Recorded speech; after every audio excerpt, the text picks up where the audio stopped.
What a championship she had in Zurich last week. The silver medal for the Swede, one of the great heroes here. How has she improved so dramatically at the age of 27, 28? She improved 43 seconds between 2012 and 2013. Significant absentee from this field.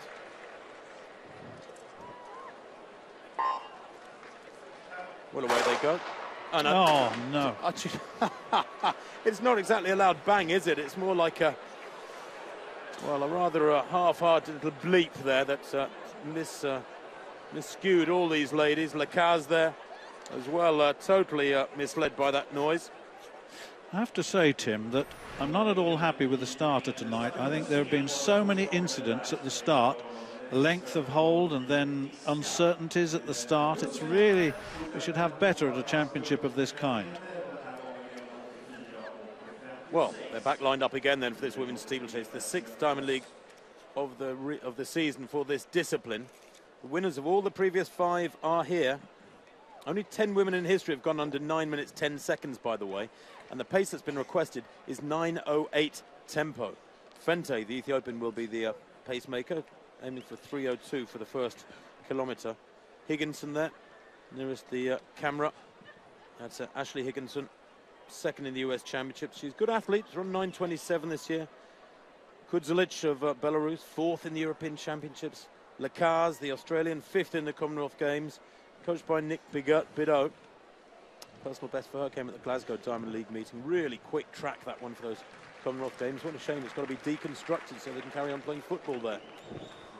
Look out too for Alami of Morocco, 3rd in the African Championships this year. But I expect Emma Coburn, if the pace is slowing in the middle of the race, to take this on. She's an athlete who likes to push the pace along.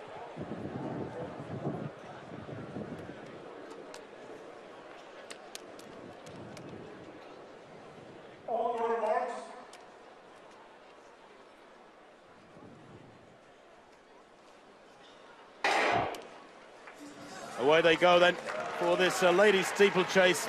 Coburn, an aggressive racer, going straight into 2nd place there behind the pacemaker. Really, really positive and encouraging attitude she has to these steeplechases this year, Emma Coburn. She's had a great Diamond League season, won in Shanghai in 9:19, then in Eugene she was 3rd but improved to 9:17, then 9:14 in Paris, and then of course that 9:11 in Glasgow. And already they're stretching away in front of us. Fente has gone up very quickly indeed, perhaps a little too quickly. Higginson in 3rd place there behind Coburn. In 4th place is Ulawi Alami, and then Lacaze and Kudzelic. Fugberg is there as well. All the big names towards the back of the field at the moment. Perhaps they have the best pace judgment, but they should know, Stuart, after that Shanghai victory from Coburn, when they let her go, that all those weeks ago, that she can maintain a very good tempo and might not come back if they let her go. Well, just a break there for the moment. Palsaiti of Lithuania, and see if she, yes. Well, she's still in this competition, still in its early days, really. Let's say that. Just catching the odd jump from here to here. Looks big, rangy. Turns in, hits that knee high. Beautiful arch over the bar, reclaiming her legs quickly. And that 2nd time clearance at 190 keeps her in. Cautious start, coming in at 180, as you can see. Well, Fente it is. Bertukan Fente looking for 3:02 at the 1st kilometre. That's about 73 seconds per lap. And they're hoping for around 4:34 at 1,500 metres, I'm told. And I can only think that Emma Coburn was party to that and is very much up for it, because she leads at the moment from Higginson, who's gone with her bravely, the 25-year-old American. I wonder if they've had a chat together to discuss this one. Well, I hope she can do better over the next hurdle. She almost fell over at that hurdle, did Coburn. She just almost fell off the track. A real struggle to keep in on the track and keep upright, but the pacemaker's now doing some use. Although really, you have to say, Tim, that in races of this kind, with Coburn in the race, you hardly need a pacemaker. She really does go out, and she really works very hard early on, and makes the pace. And well, that's Ayalu, who was trying to close the gap between the big patches. In 5th place, they're right in the centre of picture. Coburn going with a pacemaker, and Ayolu will pay for this surge because she's made up a lot of ground in the space of 200 or 300 metres. Coburn with that those flowing blonde locks in 2nd place. Higginson beginning to struggle to stay with her in 3rd. Pitkamaki looking to get back to those 85-metre throws and not quite doing so at the moment. I have to say that those 90-metre days look to be over at the moment. He really does hit the javelin very hard, though. Former world champion. He's done it all, really. World champion in 2007, silver medalist last year, and 86.63 this season, although his 91.53 is his best throw. Look at that, 82.18. He's down in 6th place at the moment. So inconsistent, he really is.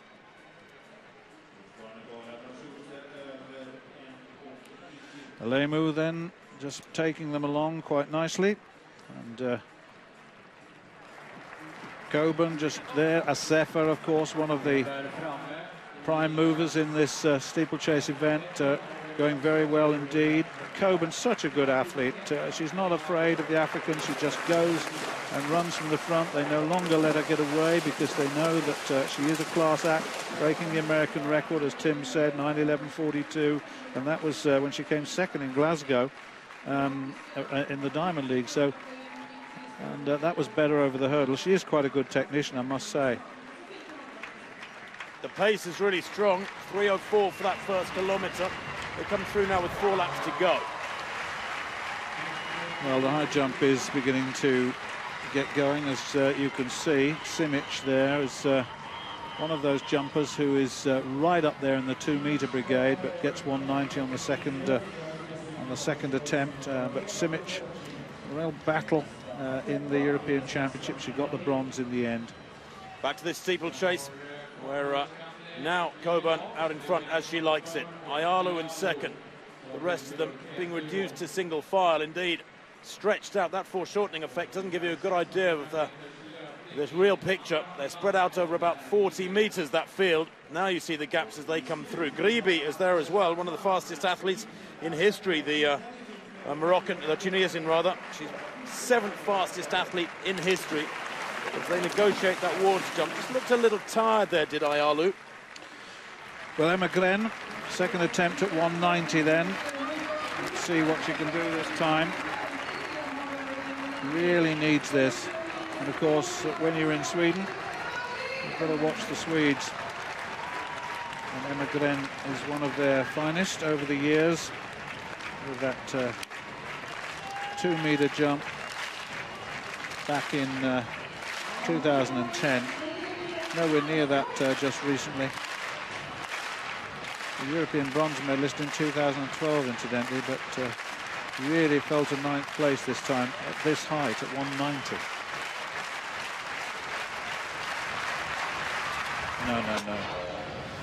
No, not her day, I'm afraid. Still one more attempt, though, but it doesn't look good. Well, they are approaching 2,000 metres, 6:15.46. That's a 3:10. That's a shame. They went out in 3:04. That 2nd kilometre much slower, but it's still Coburn out in the lead from Ayolu. Gribi it is, the Tunisian, in 3rd place. Over the water jump this time. The back of that group is Alami in 6th place. A little isolated at the moment. Quite a big gap back to the rest of them. And as they come into the straight, they'll see 2 laps to go. In 4th place is Asefa. She's just closing that gap now. And then Kiyeng back in 5th place. That's Jep Kamoya, she's better known. Set a season's best to Strava. What is notable amongst many of these steeplechasers, for example, Kiyeng, she's a 9:22 athlete. That's very much world-class time for the ladies at steeplechase, is that her personal best on the flats are truly terrible. I mean, 4:19 for 1,500, 9:07 for 3,000 for a world-class steeplechaser, and that is why this event hasn't moved on quite as quickly as I thought it would do 3 or 4 years back.